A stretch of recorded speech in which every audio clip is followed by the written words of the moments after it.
Hi guys, in this video I'll give an example of how to insert values into a red-black tree. I have an empty red-black tree. I insert 10. 10 is a root node, so I immediately color it to black. Then I insert 20.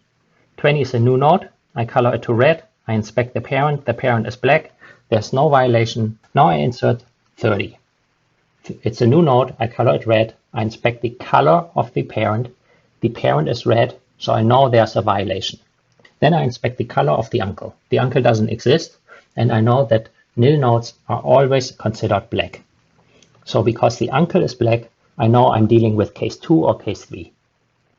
To determine which case it is, I have to check if the new node is on the same side as the uncle in terms of the parent. So the uncle is to the left of the parent, and the new node is to the right of the parent. So they are on opposite sides. So I know I have case 3. Now for case 3, I do a rotation around the grandparent. So in this case, I would rotate around the left. So the grandparent 10 would come down, 20 and 30 get moved up.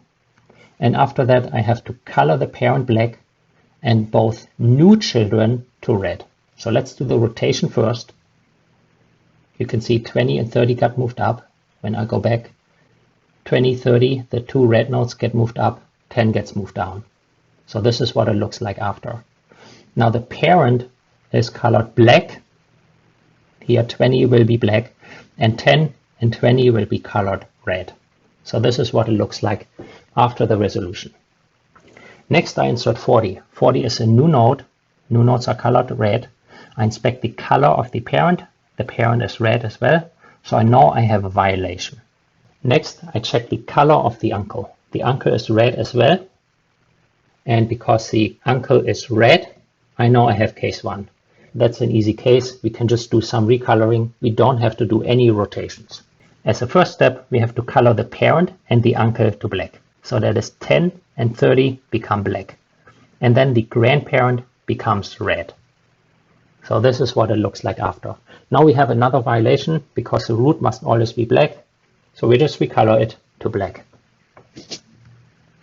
And this is what it looks like. Now we have a valid red-black tree that fulfills all 4 conditions.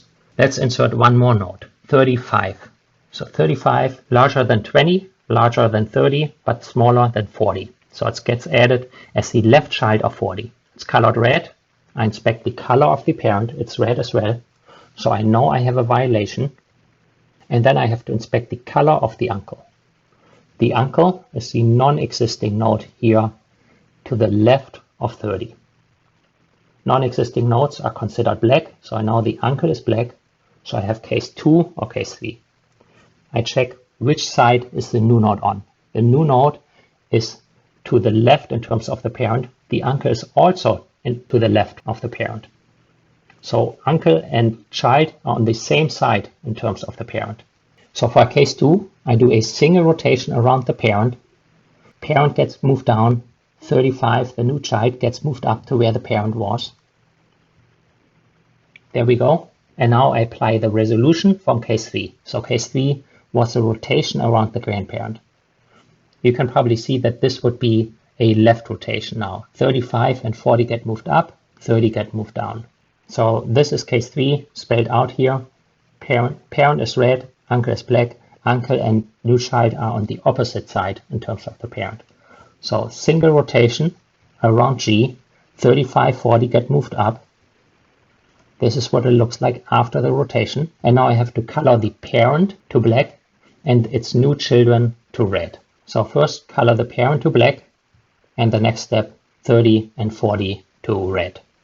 This is what it looks like. And now again I have a valid red-black tree that fulfills all 4 conditions. Now just consider if you had inserted these in a regular binary search tree. You'd basically get a linked list that goes down and 1 step to the left. That's very different in terms of a red-black tree, which always ensures that the tree remains balanced. And these were just 5 values that I inserted. Imagine you insert 1,000,000 values, what it could look like. Now to recap, new values are inserted in a red black tree, just like a binary search tree, there's no difference. But after the insertion, a check is performed to see if any of the conditions are violated. If that's the case, some recoloring and restructuring is performed. And the type of resolution that's performed depends on the color of the uncle and where the new node and the uncle are located. Are they both on the same side in terms of the parent or on opposite sides in terms of the parent? Now, a red-black tree is more performant than an ABL tree because it minimizes rotations. It introduces coloring that help to minimize rotations and do certain operations by just coloring the nodes. The rotations are always performed at O1, and insertions, including any resolutions, are performed at O log n. I hope you enjoyed this video. Thank you for watching.